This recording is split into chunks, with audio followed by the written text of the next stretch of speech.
Nha. Để con tao không phải đây nha. Nó cái nó cũng quá bé con đuôi. Nha. Quét các của tao này nhỉ.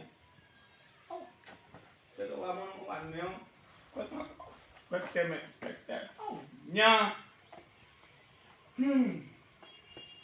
Một bé nó anh muốn bé nó tao không phải. Cái nó phun đấy, cái các cũng đi vô ăn rồi. Tao mới tao bị điên bao bôi, tao mới đi phía.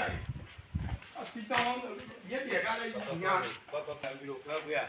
Oui, Mấy suốt vừa qua rồi. c'est quoi? Et comment on définit này? Cái tên giọt bè. Nó mà đi nghe cao rồi, cái bệnh nó ăn nó là sao, bây giờ sao gì này, mà sao bây giờ này, Chết đi. mà sao bây giờ này? Ủa mất thế rồi. À giọt Mà mất. bị quy luật của ông ta về bộ đuôi, này tại sao không tao mình để mình nhá? Mỹ điều ấy thì cái này tôi nó tôi chỉ tôi Oui, so c'était au dans les milliers. thì nó đủ mà đây là đủ figure cái này đây nó nhiều rồi. Quay các million 850 million nào à thì 4 millions. Em bảo sao? Em đâu quay thằng mua. có được bằng Mà con. cái nó xíu mà mẹ nó gì? Cái gì? Ha? Không bố. Oui. Million được bao nhiêu anh nhá?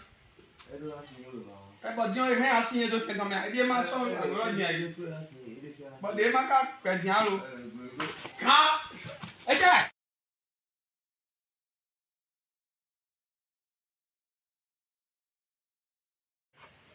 Coi, comment? 4 millions mais na jodo wa iku.